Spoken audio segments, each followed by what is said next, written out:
Et je poursuis l'analyse avec nos politologues en résidence, Geneviève et Daniel. Bonsoir à vous deux. Bonsoir. C'est pas les sujets qui manquent. Depuis qu'on s'est vu la semaine dernière, les événements vraiment ont déboulé. D'abord, sur le siège du centre-ville d'Ottawa, on est au jour 11 de la crise. Ottawa qui propose de créer une table de concertation fédérale, provinciale et municipale. Geneviève, qu'est-ce que vous pensez de cette réponse du gouvernement Trudeau? C'est pas une mauvaise idée. Effectivement, il faut impliquer tous les paliers de gouvernement. Puis c'est un peu ça l'enjeu, c'est que c'est un problème qui est très local et provincial. Les gens sont contre les mesures sanitaires, mais c'est les provinces qui les ont mis en place. Mais les demandes sont formulées auprès du gouvernement fédéral. Donc c'est un petit peu ça qui accroche. Et donc si on se dit on fait une table de concertation, en même temps on pourrait amener d'autres provinces parce que le problème s'étend à travers le Canada. Ben là oui, on pourrait réfléchir un peu plus à la réponse. Mais je persiste à croire que c'est un problème qui est fondamentalement provincial et municipal. Ouais. Je vois moins le rôle du gouvernement fédéral dans ça. Et je comprends les partis d'opposition d'insister pour que Justin Trudeau prenne la parole, mais en même temps, je comprends Justin Trudeau de ne pas prendre la parole pour pas porter sur ses épaules le fardeau de cette crise-là. Daniel, chez les conservateurs, bon, on a vu des députés évidemment appuyer des manifestants, se prendre en photo avec des manifestants. On demande aussi la fin de la vaccination obligatoire pour les camionneurs. Qu'est-ce que vous pensez de cette réaction du côté des conservateurs? Ben, c'est une réaction risquée parce qu'on ne sait pas comment ça va finir, ce siège d'Ottawa. Et puis, les demandes des organisateurs du convoi, en tout cas, sont assez radicales. On veut que la gouverneure générale renvoie Justin Trudeau et qu'on abolisse le Parti libéral du Canada. Donc, ça va quand même assez loin. Donc, on comprend pourquoi le premier ministre ne veut pas rencontrer certainement les organisateurs du convoi. Pour ce qui est des conservateurs, je pense qu'il y a toujours une peur chez eux que des événements comme ça moussent la popularité du Parti du peuple de Maxime Bernier. Et donc, on veut pas rester derrière, si on veut, et ne pas montrer qu'on est aussi pour les libertés individuelles et tout.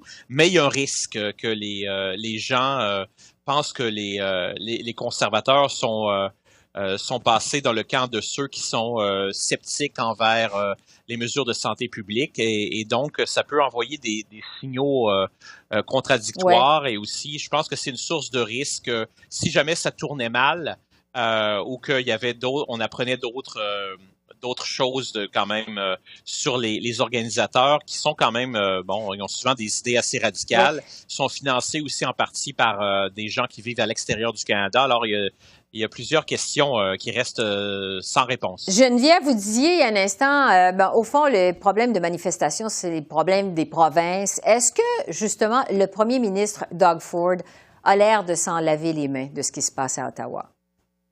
Il y a eu une déclaration hier soir assez étonnante de sa ministre de la Justice, Sylvia Jones, qui a dit la chose suivante, qui a félicité la Ville de Toronto pour avoir bien géré la crise en fin de semaine et qui a tapé sur les doigts de la Ville d'Ottawa en leur disant « vous pourriez faire plus ». Enfin, j'abrège, là. Donc, oui, le gouvernement fédéral, le gouvernement provincial s'intéresse à ce qui se passe, suit ça attentivement. Monsieur Ford, c'est embêtant, un peu comme Daniel vient juste de le dire, lui aussi, il a sa base qui peut-être ferait avec ces groupes-là, donc il veut pas trop les aliéner. La semaine passée, il avait dit « je supporte les camionneurs » pour ensuite dire plus tard « mais je suis pour la vaccination ». Donc pour lui aussi, en tant que chef de parti conservateur, c'est un petit peu plus délicat là en termes de gain de popularité. Puis il faut pas oublier que l'élection, c'est le 2 juin prochain en Ontario, donc ça aussi, ça peut venir un peu brouiller les cartes. Donc, M. Ford, comme M. Trudeau, à mon avis, joue de prudence, mais n'hésitera pas à intervenir, j'ai l'impression, quand la situation va le demander. D'où cette table de concertation à 3 paliers qui, sans doute, va aider tout le monde. Ouais. Donc, je serais pas surprise que ça aille de l'avant. Oui. Daniel, juste pour conclure sur les manifestations, 30 secondes. Qu'est-ce qu'il faut penser des 3 paliers de gouvernement qui se renvoient la balle comme ça, alors que la police d'Ottawa est visiblement dépassée par les événements, surtout quand on compare avec ce qui s'est passé en fin de semaine à Québec? Oui, mais je pense que la police d'Ottawa a mal fait son travail. Je pense que il va y avoir des comptes à rendre une fois que la crise est terminée, parce que vraiment, c'est la capitale fédérale et on n'est pas capable de vraiment de contrôler comme ça, d'en venir à bout. Je pense qu'il faut regarder ce que les autres villes, je pense, ont déjà, comme Québec, les villes ont appris des erreurs d'Ottawa, mais il va falloir vraiment enquêter là-dessus. parce que ça a été vraiment mal géré. Oui. Bon. L'avenir va nous dire sur la gestion de cette crise. Je veux vous entendre sur la course à la direction du Parti conservateur. Un candidat de déclaré jusqu'à maintenant, c'est Pierre Poilievre. Geneviève, est-ce que M. Poilievre se dirige vers un couronnement?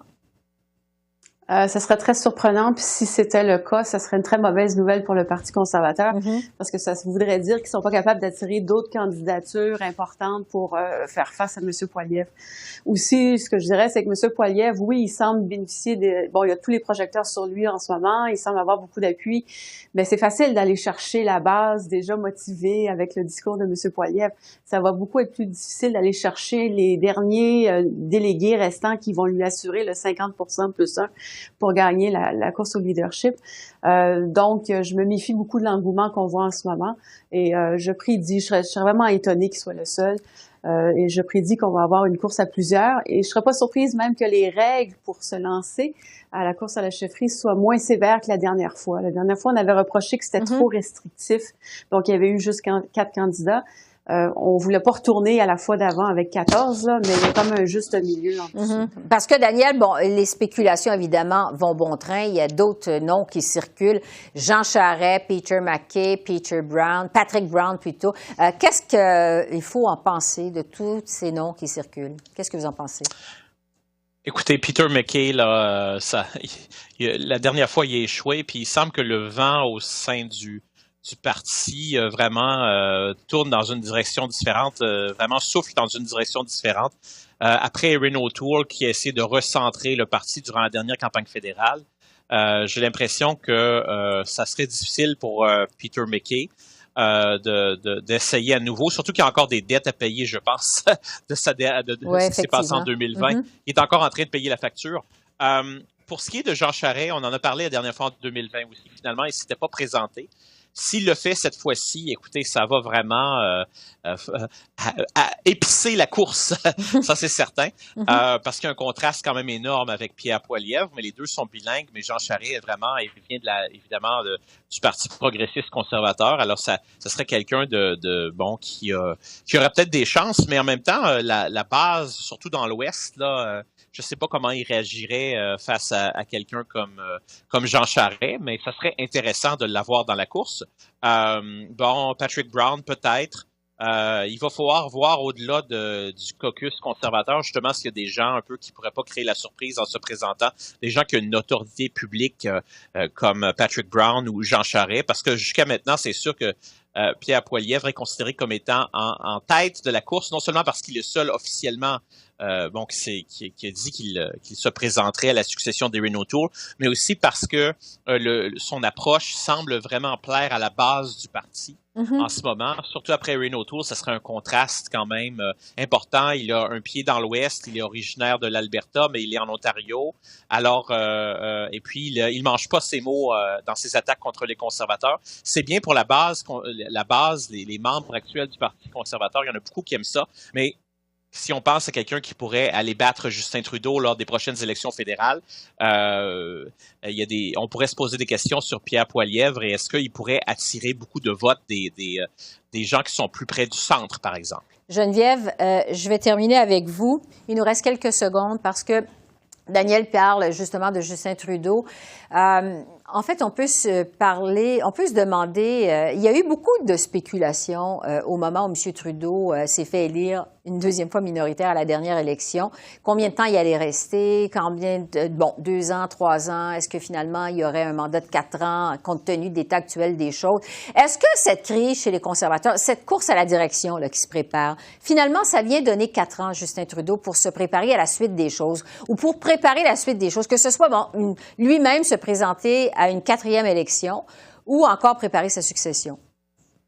Oui, ça vient de rallonger l'horizon temporel des libéraux, c'est certain. Puis effectivement, je vais être présente un peu comme vous, que ce soit Justin Trudeau ou que ce soit quelqu'un d'autre, ça va les aider.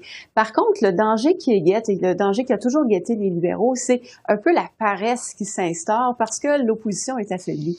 Alors, si on se dit il y a moins de menaces qui vont venir de la droite, ils sont en train de se diviser, s'entre-déchirer, on a l'impression que les libéraux décident alors à ce moment-là de ne plus faire l'exercice intellectuel pour se battre et combattre pour essayer rester au pouvoir, puis d'amener des propositions intéressantes.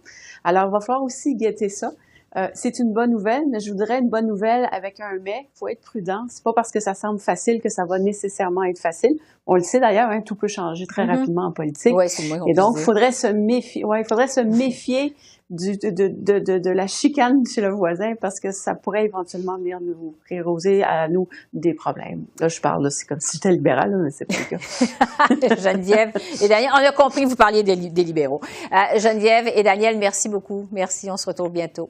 Bye bye. Merci. Bonne soirée. Au revoir.